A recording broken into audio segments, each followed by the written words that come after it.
So this week I went to the graduation of my nephew. He graduated from the University of Hull, and the Chancellor of that university is a very well-respected former politician, Alan Johnson. And Alan used to be sort of Secretary for Education here in the UK, once talked about as a future Prime Minister, a very well-liked, down-to-earth politician.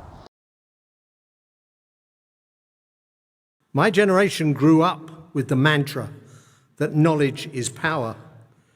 But George Orwell's dystopian novel, 1984, did warn of a future world where ignorance would be considered a strength. We now see that demonstrated every day on social media.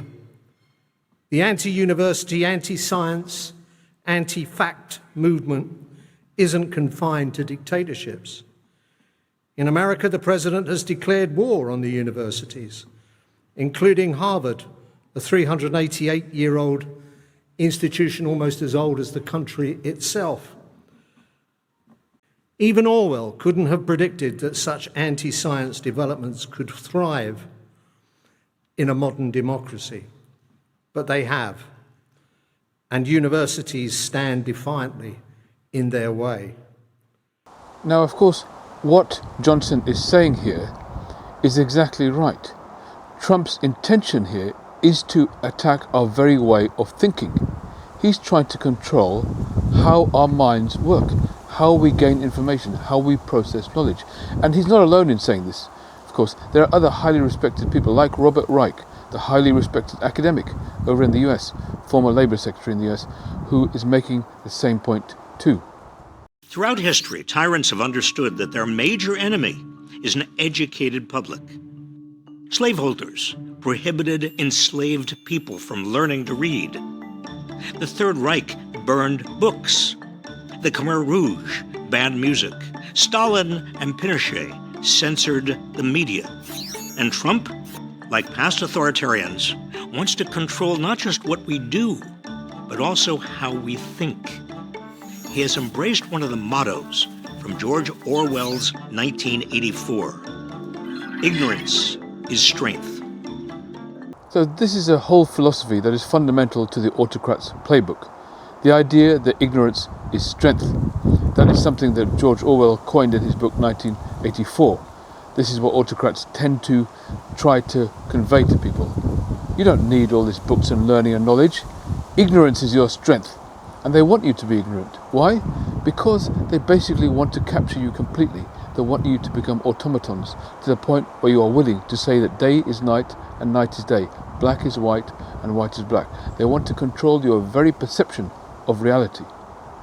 Now there's three stages to this brainwashing process, if you like, that autocrats engage in, and we've seen exactly the same behavior with Trump. The first stage is trying to get you to erase all memory of the past. Erase things that you thought you knew about history and what happened previously. We see Trump doing this all the time. For example, he's still telling people that the 2020 election was rigged, and in response to the controversy around Epstein, he started to send out posts on social media about the 2020 election and saying we're launching further investigations to prove that the election was rigged. So he's trying to rewrite history, he's trying to deny the past and recreate a new memory for us all. And because he hasn't captured everybody in that mission, he's still at it, trying to get people to be convinced of his story here, trying to rewrite history entirely. And now he's doing the same thing with the Epstein scandal. Having spent years, he and his key lieutenants, like the current director of the FBI, telling people that there is a hell of a lot of dirt there. There's thousands of hours of video footage. The Attorney General actually said that they're reviewing, that they're going through in order to prepare for release. We know from a really famous video that Wired produced, there's evidence of hundreds of people coming in and out of the island. So there's huge amounts of evidence there. And he's turning around to say, no, there's nothing, actually. There's nothing to release. There's no list. There's no group of people. There's no evidence. There's no tapes. There's no documentation. There's nothing that we can release, which is, of course, nonsense. So again, trying to rewrite history, trying to erase our memories, trying to delete the past. So that's the first stage in the sort of authoritarian's playbook of rewriting, rewiring our minds. The second stage is trying to insist that we can only think what they allow us to think. They want to control language in order to control our thoughts. We're not allowed to think certain things that they don't want us to think. They talk about free speech all the time, but what they mean is free speech on their terms. They only want us to be free to use the speech that they choose. So it's a bit of a kind of ironic campaign here, the campaign for free speech from the right, because it's not really for free speech. It's actually to deny free speech. It's actually to control speech. So, for example, all these universities that Trump has been attacking, he's been doing it on the basis that mainly they have programs and courses which promote DEI, diversity, equity and inclusion. Now, that is something that we have made progress on, both as an academic community and progressive community and communities around the world for years now.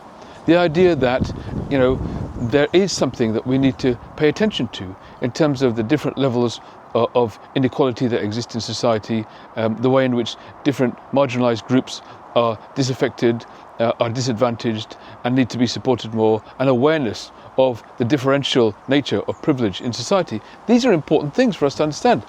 Trump doesn't want us to talk about any of that. He wants to control our thinking, he wants to control our language. Universities are being penalized for teaching people about this. They're being penalized for having departments that actually look after their students on this basis. And they are having threats thrown at them that their funding will be removed, that they'll be shut down. This is what both Robert Reich and Alan Johnson were talking about. So this is the other part of the brainwashing initiative. You start off by deleting history, by trying to erase the past. You then say that the language you use, the thoughts that you have in terms of expressing yourself, understanding the world, need to be controlled by us. So DEI needs to be deleted. You can't use those terms. You can't do anything like that or think in that paradigm anymore. Now, the third thing is to stop seeing political opponents as political opponents. You have to start seeing the people who don't support the administration as actual enemies. Now, unprecedented for a US leader, Trump has declared not only that he doesn't support or doesn't agree with Democrats and the party opposing him, but he hates them. You've never heard a US president say these words, and this is what Trump said only last week, and he was talking about Democrats. I hate them too, I really do. I hate them. I cannot stand them because I really believe they hate our country. No US president has talked about other US citizens like that, even if they're in an opposing political party. But he talks about hatred, and that is part 3 of the Autocrat's Mind Control Handbook. What you need to do is to convince people that the people who oppose you are enemies of the state. They're worthy not just of your opposition, not just of your argument, but of your hatred. And that's where they want to get you to a place where your version of history, your understanding of the world, is only what they have told you is. The language you use, the thoughts you think, are only the ones that you are allowed to think by them. And the opinions you have about people around you are dictated by them. And if they tell you that certain people are worthy of your hatred, then you should hate them. Not oppose them, not just argue with them, but hate them. Now, once you've followed all 3 of those steps, you become a completely controlled, overwhelmed automaton. You're effectively a robot for the administration, and that is what's happened to a lot of MAGA. Now, what's happened recently with the Epstein scandal is that MAGA has been fractured, yes. Some people are turning around and saying, hey, you can't rewrite history completely like that. You are the ones who told us there was masses of material out there about people engaging in these crimes with and alongside Epstein. And now you're telling us there's nothing there? We can't believe you. So, a number of, the sort of MAGA coalition are splitting off. But that's actually not a bad thing necessarily for Trump. You see, he's trying to found his pure supporters, his automatons. So what we've also seen is that in the influencer circle, people like Ben Shapiro and others have decided that they're actually going to fall in line with Trump. He's called them personally and told them, listen, you need to back me on this, okay? You're not going to get any favors from the White House anymore. You're not going to be invited here anymore. You're not going to be part of our club anymore if you are going to go away and attack us on this. So a bunch of them has fallen into line. Not all of them. So MAGA is divided. But this way, Trump is basically sifting through the MAGA influencers and the MAGA leaders and the MAGA community as a whole. And he's finding out the ones who are most controllable, the ones who are most susceptible to his complete and total domination.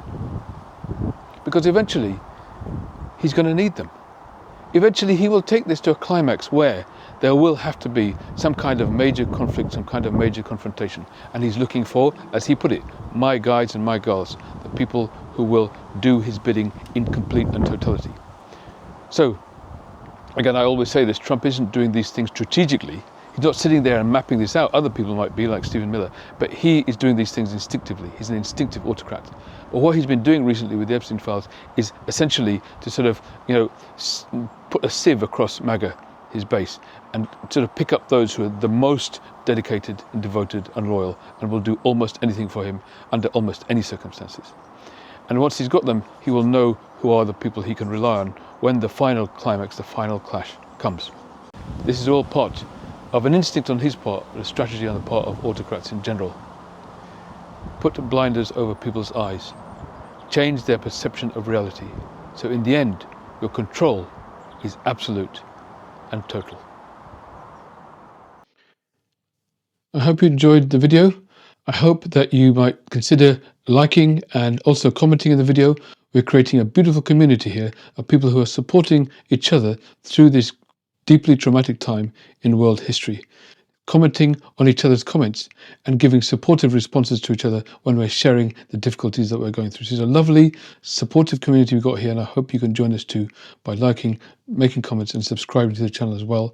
I also have a bookstore, russellsbooks.com.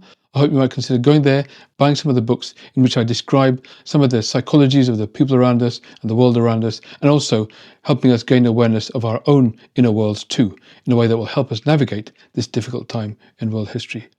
I hope you can also consider joining and becoming a member of the channel, where you'll get these ebooks for free as part of that package as well.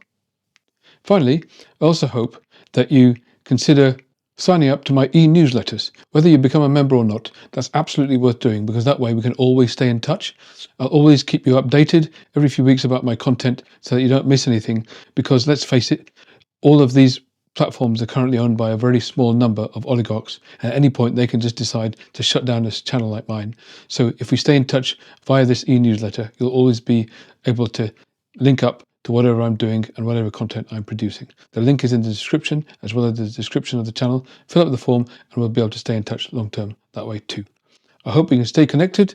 You can become and stay a part of this community so that we can all work to create a better tomorrow together. Thank you.